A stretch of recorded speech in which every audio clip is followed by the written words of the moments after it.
నమస్కారం మిత్రులారా, నేను మీ అశోక్ కుమార్.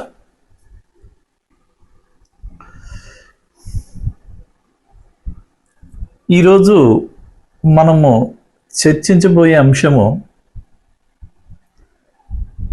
మార్పుకి పునాదిగా అవ్వు, పార్టీ జెండా కాకు.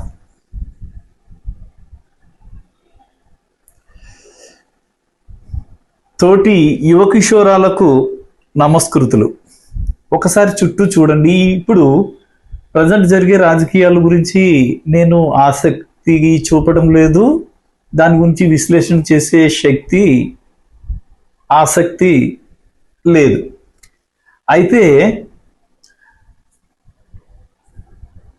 ఎన్నికలు వస్తే చాలు, వీధుల్లో ఎవరు కనిపిస్తారు?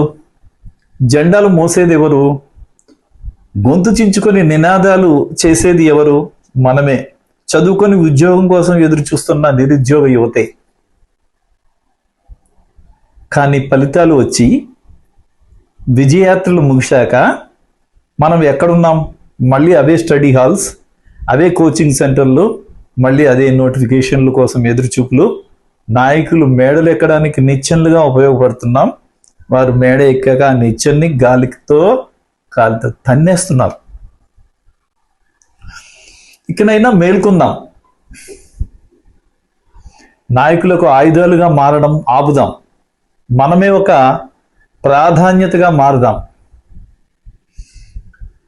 అంటే జెండా మోసే చెయ్యిగా కాదు, దేశాన్ని నడిపే చెయ్యి కావాలి. మారాలి, మనమే మారాలి. అయితే ఒకసారి గుర్తించండి, మిమ్మల్ని రాజకీయ నాయకులు ఎలా వాడుకుంటారో తెలుసా? ప్రధానంగా 3 అస్త్రాలు ఉపయోగిస్తారు. ఎవరో ఒకరి మీద లేదా ఒకరి మీద గుడ్డి ప్రేమ కలిగేలా చేస్తారు.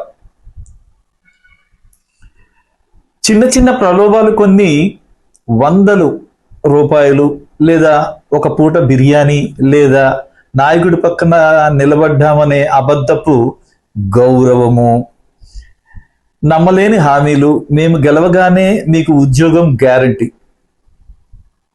ఇది విన్నాం కదా లాస్ట్ ఎలక్షన్లో. అవే అబద్ధపు మాటలు. అది ఎంత నిస్సిగ్గుగా చెప్తారంటే ఆ మాటల్ని పిచ్చిగా నమ్మేస్తాం మనం. వాళ్ళు పదే పదే ఒక అబద్ధాన్ని ఒకసారి చెప్తే ఎవరి మనసు దానికి ఇంక్లైన్ కాదు. కానీ అదే అబద్ధం 10 సార్లు చెప్పేటడికి